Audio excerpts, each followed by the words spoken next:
Sejumlah fasilitas pembangkit listrik tenaga air atau PLTA di beberapa kota di Ukraina dirudal Rusia. Akibatnya ratusan ribu apartemen mengalami pemadaman listrik dan air.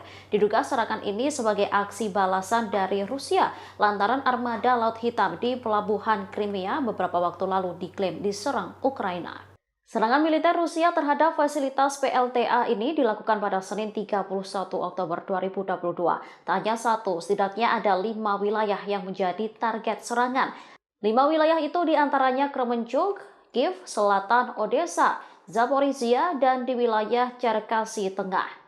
Kirilo Timoshenko, pejabat senior di kantor Presiden Ukraina, buka suara. Ia mengklaim sekitar 40 rudal milik militer Rusia telah terdeteksi bermanuver di kawasan udara Ukraina sebelum meledak di sekitar fasilitas energi. Akibat serangan ini membuat semua wilayah Ukraina membunyikan alarm peringatan termasuk ibu kota Kiev. Kirilo menyebut beberapa rudal bisa ditembak jatuh oleh pertahanan anti pesawat, namun beberapa lainnya berhasil mengenai sasaran. Belum diketahui berapa jumlah korban meninggal dan luka-luka akibat dari serangan ini.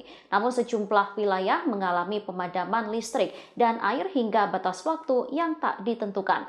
Dari informasi yang beredar, serangan ini dilakukan Moskow secara membabi buta sebagai aksi balas dendam. Pasalnya pada Sabtu 29 Oktober, 16 pesawat tak berawak menyerang armada Laut Hitam Rusia di pelabuhan Crimea.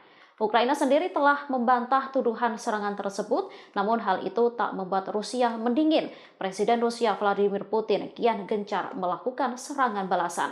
Salah satunya menarik diri dari kecepatan impor gandum dengan Ukraina dan memboikot jalur Laut Hitam.